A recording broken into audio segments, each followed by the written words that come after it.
it's Brian Himmler from Cincinnati going against the young man born in the St. Louis area, now living in St. Anne, Missouri, Pete Weber.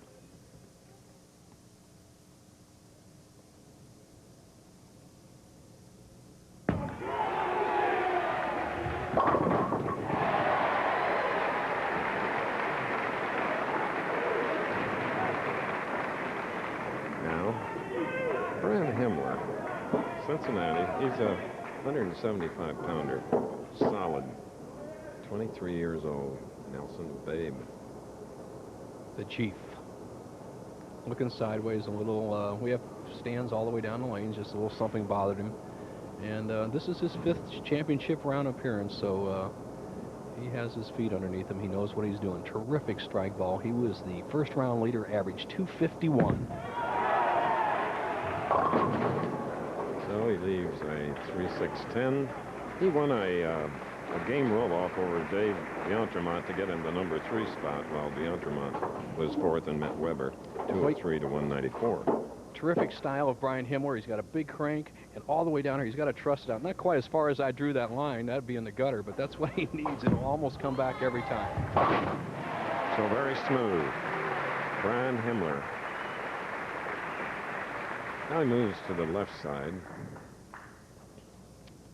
That match you spoke about, Chris, was in round 6. They tied after 42 games for 3rd and 4th, and in actually overtime, a 43rd game for both D'Entremont and Himmler. Himmler bested him in that game, and so now he's in the number 3 position. As you looked at the widespread grip, look how far he spends that index finger. Tremendous wrist action and just tons of swing. Flirting with the channel. He's so lighthearted. He turned to the crowd over there and said, how did that happen? He is used to getting open frames. I'll tell you, when you have power like that, and what he needs to do is get that ball over here in the 2-4 zone and drive the 2-pin into the 10. He leaves this quite a bit, but it's still a pretty tough shot, especially as much as he hooks it. Pete Weber's only win this year was in Tucson, and Brian Himmler was 2nd in that tournament. Chris, and this is the split he left in the 9th frame against Weber to donate the title. So he not only leaves it in the 2nd and opens again. All right.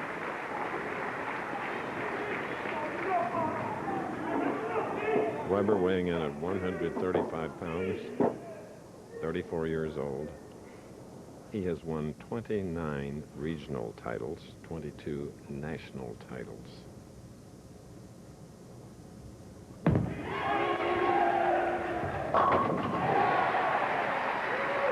And here's another Triple Crown winner, Johnny Petraglia. Thank you, Chris. Big D, it's great to see you back on the telecast again. Tell me about the beginning of that game. Thanks, Johnny. It's been 50 weeks since my last show, so first couple shots I was a little pumped up and overhit him a little bit and had a little adventures in spare shooting, but it just felt good to have a good week. I'm looking forward to the rest of the winter now. He's a great bowler, Chris. He'll be back. Bo? All right. Thanks, John. Pete Weber starts with 2 in a row, could make it 3.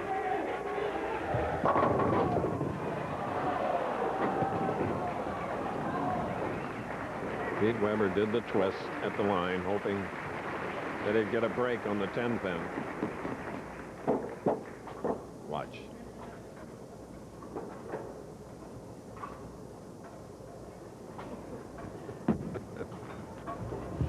Oh, Peter slips on the approach and probably disturbed from the side, leaves the 10-pin and misses it. And, you know, Chris, we've seen this happen in his younger days. Watch him slip on the approach and see how it affects him. Remember how he used to just fall apart? Let's see if it happens again today. He's given Himmler a terrific break.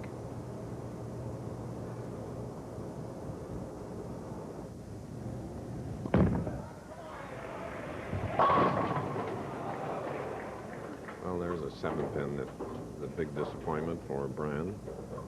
Well, that's the kind of shot the average player would never leave. We saw D'Entremont leave the same shot on the same lane. They hit light, and they just rip the 5-pin out instead of going directly into the 7. It either goes in behind it or over the top of it. And I guess these guys get the weirdest strikes. So it's a high-risk, high-reward type game. We're in our second match of the Bud Light Championship.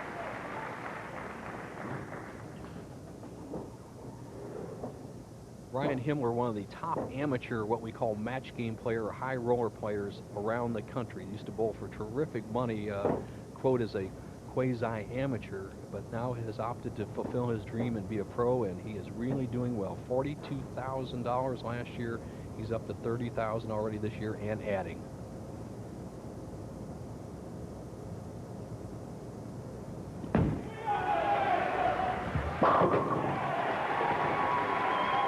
Powerful strike.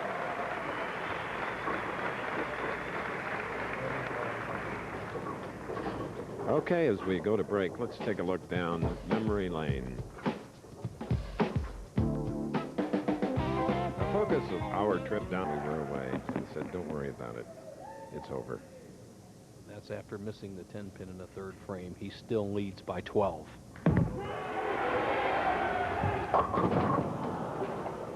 High hit. Oh, Chris, it's over can be taken two ways. You know it, pal. Right now, Peter goes right through the middle, and we've seen this unusual split. Obviously, for the big hook ball players, it's very commonplace, but the 3, 4, 6, 7, 10, we saw D'Entremont convert it. Pete watched him convert it. He knows what to do.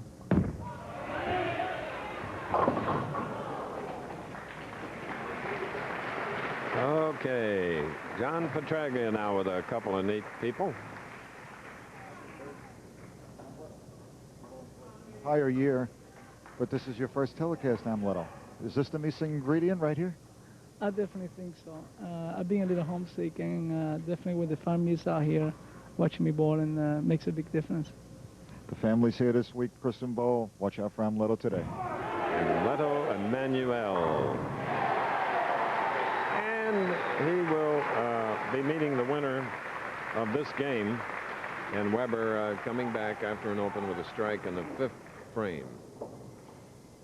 The match is even. Brian Himmler using two different balls. He's using this blue ball on the right-hand lane, and in the 4th frame, he used a black ball on the left-hand lane.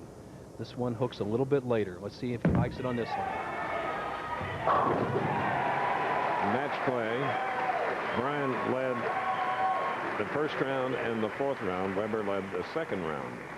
Now, Chris, let's see if he picks up the black ball or continues to go with the blue ball. I'll tell you what, you never know what's going through a young power player's mind.